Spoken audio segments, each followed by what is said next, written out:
Good afternoon student. आपको मैं आज ट्रिग्नोमेट्री में एक्सरसाइज नंबर 2 के अनुसार जितने भी चीज़ें पढ़ानी थी वो पढ़ाऊंगा। पहले मैं आपको वही रिवाइज कराना चाहूँगा जो टेबल आपने पढ़ा था, ठीक है। और ये टेबल मैंने आपको जो कल दी थी बिल्कुल वही है ना। साइन कॉस और टेन की वैल्यू आपको याद रखनी थी 0 डिग्री पर। साइन 0 डिग्री कोई पूछे तो 0, कॉस 0 डिग्री पूछे तो 1, 0 1 0 ऐसे याद रखिए, वो 1 0 इन्फानाइट। साइन कॉस टेन, ठीक है। अच्छा, टेन जो होता है वो साइन और कॉस को डिवाइड करके आता है, ये आपको बचपन से पता है, मतलब मैंने आपको बता ही दिया था, है ना। टेन क्या होता है? Tan is equal to sine upon cos. तो ये आपको वैल्यू पहले से पता है, इसी के बेसिस पे निकाली है मैंने। देखिए sine divide by 1, 0 divide by 1 0 होता है, इसको इससे डिवाइड करेंगे तो 1/√2 आए, वो √3 आएगा। अच्छा, ये वैल्यूज़ दी हुई हैं, ये वैल्यूज़ बहुत इंपॉर्टेंट है, इसको आपने याद किया। आगे मैं एक क्वेश्चन कराता हूँ। टेबल को मैं अभी नहीं मिटा रहा हूँ, आपको एक क्वेश्चन 2 क्वेश्चन करा दूँ फिर मैं टेबल मिटाऊंगा। ये क्वेश्चन दिया हुआ आपको, sine 60 degree cos 30 degree sine 30 degree cos 60 degree, ठीक है, फाइन। तो ये जो क्वेश्चन दिया हुआ है इसके बेसिस पे आपको करना क्या है, जहाँ पर कुछ नहीं लिखा इसका मतलब है ये मल्टीप्लाई है, जहाँ पर लिखा है वो तो है ही, इसका मतलब ये भी मल्टीप्लाई है, ठीक है। इसको सॉल्व करने के लिए इनकी वैल्यूज रखनी है। साइन 60 की वैल्यू कहाँ पर लिखी हुई है? साइन 60 की वैल्यू यहाँ पर देखिए, 60 की वैल्यू वो √3/2 है। मल्टीप्लाई करेंगे कॉस 30 की वैल्यू, ये √3/2 ही है। प्लस कर दीजिए जो लिखा हुआ है यहाँ पे उसकी वैल्यू उठाइए, साइन 30 की वैल्यू हाफ, कॉस 60 की वैल्यू, कॉस 60 की वैल्यू, कॉस ये रहा 60, ये रहा हाफ। इस तरीके से आप कर पाओगे क्या?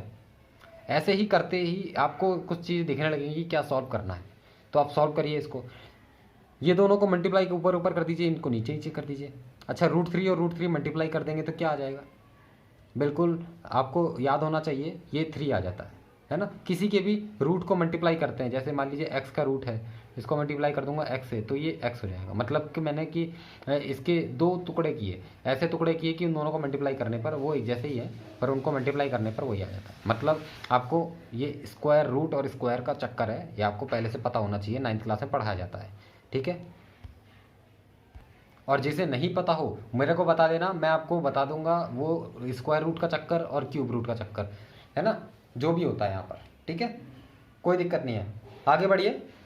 फिलहाल ये 2 को नीचे मल्टीप्लाई कर दीजिए, यहाँ पे 4 आ जाता है, प्लस करेंगे तो ये ऊपर ऊपर मल्टीप्लाई, नीचे नीचे मल्टीप्लाई, 1 मल्टीप्लाई 1 1 हो जाता है, 2 मल्टीप्लाई 2 4 हो जाता है। अगेन नीचे के दोनों जब सेम होते हैं, बेस डिनोमिनेटर सर सेम, तो हम आगे आगे कर सकते हैं इस तरीके से। 4 को कॉमन ले लीजिए, 3 + 1, ये तभी आप कर सकते हो जब डिनोमिनेटर सेम हो, अदरवाइज आपको एलसीएम लेकर के कॉमन फैक्टर निकालना पड़ता है, थोड़ा सा ट्रिकी होता है, पर आप उसको भी कर पाओगे जल्दी ही, है ना। अभी इतना देखो, ये आ गया, इसके अलावा कहाँ आता है आंसर? आ जाता है 4/4, यानी कि इसको कैंसिल कर दो, 4 1 अच्छा 4 के टेबल से दोनों कट गए, ठीक है, तो 1 आंसर आ गया आपका। तो ट्रिग्नोमेट्री में अक्सर आपको आंसर 1 में या 0 में मिलेंगे, अक्सर मिलेंगे, ठीक है। 1 या 0 की बहुत आंसर आते हैं।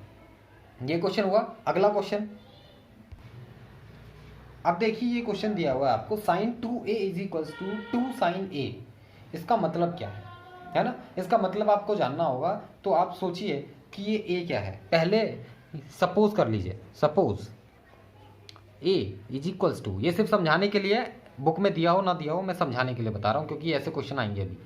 सपोज a = 30 डिग्री, ठीक है, a को 30 मान लो, ठीक है, 30 मान लो फॉर इंस्टेंस कैलकुलेशन के लिए। तो साइन 2a लिखा हुआ है, इसका मतलब ये हो गया 2 × 30 डिग्री, है ना। इसका मतलब होता है साइन 60, फाइन, कोई दिक्कत। ऐसे ही इसको मान लो, आप क्या मानेंगे, इसको इक्वल टू करके 2 साइन a क्या है 30 डिग्री। अंतर क्या है दोनों में? इधर डिग्री में मल्टीप्लाई हुआ, 30 से 60 हो गया, यहाँ पर क्या होगा, यहाँ पर जो इसकी वैल्यू है हाफ, इसकी वैल्यू क्या है, हाफ है ना।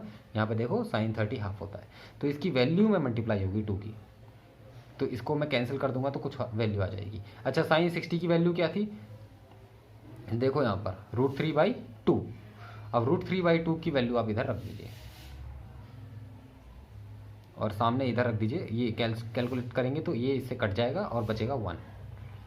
समझ गए आप? तो क्या ये दोनों इक्वल है? नहीं ना, तो ये ऐसे प्रूफ हो जाता है, इसको आप लिखेंगे ऐसे करके, हेंस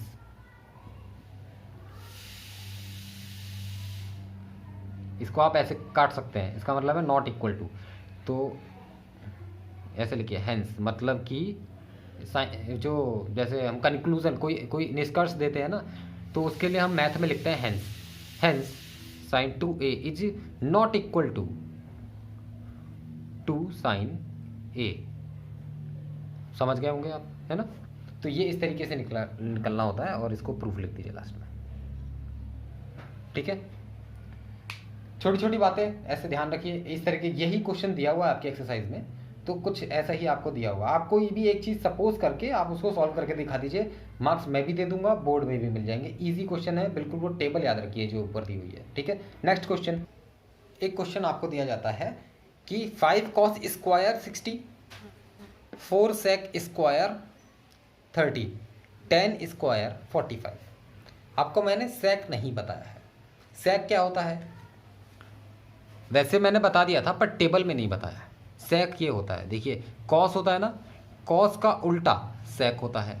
इसके लिए आप अलग से टेबल याद नहीं करेंगे, मैं एडवाइस करूंगा कि आप याद मत करो, कॉस को याद रखो, उसका उल्टा सेक हो जाएगा। यहाँ पर कॉस 30, मान लीजिए कॉस 30 दिया होता, यहाँ पे मान लीजिए कि कॉस 30 सेक 30 की वैल्यू आपको चाहिए, ठीक है। तो सेक 30 की वैल्यू निकालने के लिए आप क्या करेंगे, 1/cos 30 की वैल्यू लिख देंगे। तो 1/cos 30 की वैल्यू क्या हो जाएगी, देखिए cos 30 क्या है, cos 30 √3/2, तो √3/2/1, तो ये 2 ऊपर चले जाएगा, समझ रहे हैं आप। तो इसकी वैल्यू हो जाती है आपकी फिर 2/√3, समझ गए। तो ऐसे आपको याद रखना है सेक क्या होता है। सेक होता है कॉस का उल्टा। इसी तरीके से साइन का उल्टा भी होता है, जिसे कहते हैं कोसेक। कोसेक ये साइन का उल्टा होता है। ऐसे ही टेन का उल्टा होता है कॉट। जैसे जैसे आते जाएंगे मैं आपको और समझाते जाऊंगा, याद करने के लिए एक साथ बहुत सारा नहीं देता। याद रखिए सेक निकालने के लिए कॉस का उल्टा। क्वेश्चन की तरफ आगे बढ़ते हुए, क्वेश्चन में दिया हुआ है कि 5 मल्टीप्लाई बाई कॉस स्क्वायर। अच्छा, कॉस स्क्वायर का मतलब क्या होता है, इसका मतलब ये होता है, देखो 5 को मल्टीप्लाई करेंगे पहले तो cos 60 से, cos 60 की वैल्यू उससे पहले उसके ब्रैकेट खोलेंगे, और cos 60 की वैल्यू जो भी है, जैसे cos 60 की वैल्यू यहाँ पर आई है हाफ, ठीक है, cos 60 की वैल्यू हाफ आ गई। तो ये जो स्क्वायर लिखा है इसका स्क्वायर ऐसे चढ़ा देने का है, ठीक है। इसका मतलब ये होता है +4। अब ये सेक लिखा है तो मल्टीप्लाइड बाई, अच्छा ब्रैकेट के बाद कुछ नहीं लिखा नंबर के बीच में, तो यहाँ पर मल्टीप्लाई ऑटोमेटिक समझते हैं। सेक 30 है, तो सेक 30 मतलब पहले कॉस देखो, cos 30 क्या है, और फिर उसका उल्टा कर दो, यानी कि √3/2 है तो इसे 2/√3 कर दो। इसका स्क्वायर भी लिखा है, स्क्वायर कर दिया। 10 स्क्वायर 45। अच्छा 10 कहाँ है, 10 स्क्वायर 45 डिग्री, 10 45 1। अच्छा 1 का स्क्वायर क्या होगा, 1 का स्क्वायर 1 ही होता है। आगे बढ़ेंगे, इसको सॉल्व करने की कोशिश करिए। 5 मल्टीप्लाई, अच्छा इसका स्क्वायर करने के लिए ऊपर भी मल्टीप्लाई 1/1 और नीचे भी 2/2, तो ये हो जाता है +4 मल्टीप्लाइड बाई 2/2, नीचे √3/√3, यही होगा। प्लस ये 1 का स्क्वायर तो 1 ही हो जाता है। आगे बढ़ेंगे, 1 मल्टीप्लाई बाई 1, 2 2 जा 4, ठीक है ऐसे। अच्छा ये तो 4 ऐसे ही आ जाएगा बिल्कुल, 2 जा 4 हो जाएगा। यहाँ पे √3 को √3 से मल्टीप्लाई करते हैं, तो मैंने आपको बताया था कि एक जैसे होते हैं √3, तो फिर वो 3 हो जाता है मल्टीप्लाई करके। आगे बढ़ेंगे, +1। आपको समझ में आ रहा होगा, और नहीं आएगा तो आप दोबारा देखना, और सभी को बता दूं कि आपको ये टेबल याद ही करनी पड़ेगी, ठीक है। इसके आगे का देखते हैं। ये 5 है, मल्टीप्लाई कर देंगे 1/4 से, ठीक है। 4 को मल्टीप्लाई कर देंगे 4/3 से, +1। 5 1 जा 5/4, 4 4 जा 16/3, +1।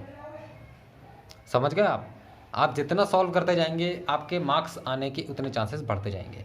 इसके लिए आप क्या करेंगे, इसके बाद इसको आप सॉल्व करेंगे। सॉल्व करने के लिए इनका लिया जाएगा LCM, 4 3 और नीचे 1 के नीचे कुछ नहीं है तो उसे 1 मानते हैं। इसके लिए LCM HCF लिया जाएगा, इसको मैं बताऊंगा, ठीक है। अभी वीडियो लंबी हो जाएगी, इसीलिए मैं अभी बताना नहीं चाहता, लेकिन मुझे लगता है आपको बता देना चाहिए। एक छोटा सा तरीका है मेरे पास, हमेशा रहता है, एक छोटा तरीका जरूर रहता है मेरे पास। इसको आप ऐसे समझिए कि यहाँ पे 1 लिखा हुआ है, ठीक है।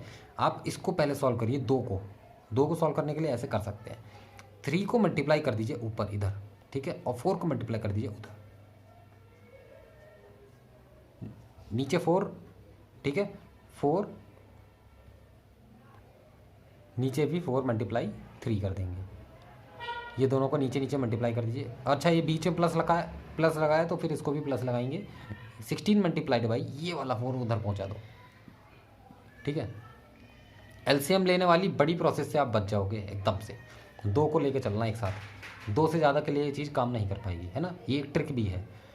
तो आप जब इसको सॉल्व करोगे तो आसानी से हो जाएगा। 5 3 जा 15 प्लस 6 4 जा 64, 4 3 जा 12 प्लस 1, समझ गए, कॉमन आ गया ना 12। यही आता आपका जब एलसीएम निकालते तो।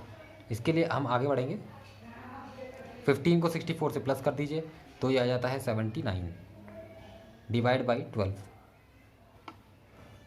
प्लस 1, समझ गए। तो ये ऐसे सॉल्व हो रहा है। इसके आगे अगर हम जाएंगे तो ये पड़ेगा, देखिए ये यहाँ पर मल्टीप्लाई हो जाएगा ऊपर, ये बिल्कुल वैसे ही है, देखिए इसके नीचे 1 मान लीजिए, ये उधर मल्टीप्लाई होगा, ये उधर मल्टीप्लाई होगा, तो 79 मल्टीप्लाइड बाई 1 तो ये 79 रह गया, 1 मल्टीप्लाई बाई 12 तो ये 12 हो गया, तो ये दोनों नीचे नीचे मल्टीप्लाई कर देंगे तो 12 आ जाएगा, है ना।